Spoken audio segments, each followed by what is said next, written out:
Bab 5 Hutang Pajak yang beranggotakan Surya Dirda, Cindy Amira, Senya Anggarita, Ilham Habib Tagor Lubis, dan Angelika Pasaribu.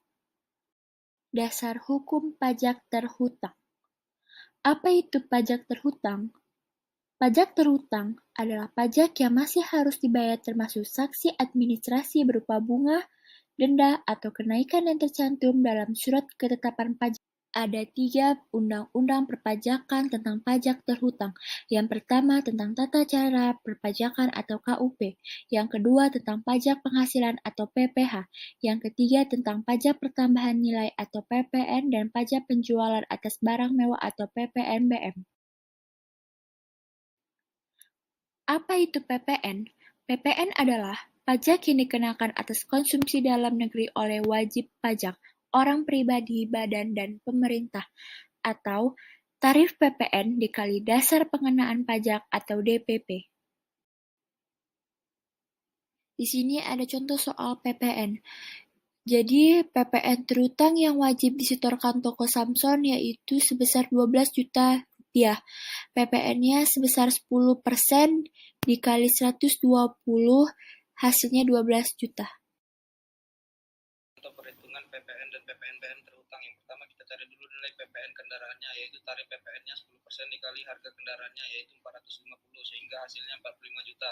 Setelah itu kita cari lagi nilai PPNBM kendaraannya. Di sini tarif PPNBM-nya 40% dikali harga kendaraan, sehingga dapat hasilnya 180 juta. Timbulnya hutang pajak. Yang pertama, ajaran formil. Uang pajak timbul karena dikeluarkannya surat ketetapan pajak oleh Fiskus. Ajaran ini diterapkan pada Official Assessment System. Dan yang kedua, ajaran material. Uang pajak timbul karena berlakunya undang-undang.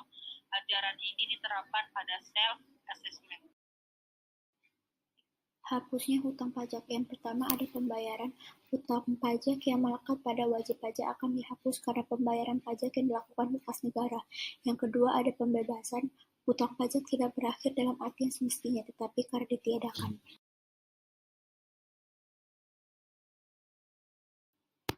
Yang ketiga ada penghapusan. Penghapusan utang pajak ini sama sifatnya dengan pembebasan, tetapi diberikannya karena keadaan wajib pajak, misalnya keadaan keuangan wajib pajak. Yang keempat ada kompensasi. Keputusan ditujukan kepada kompensasi utang pajak dengan tagih seseorang di luar pajak tidak diperkenankan.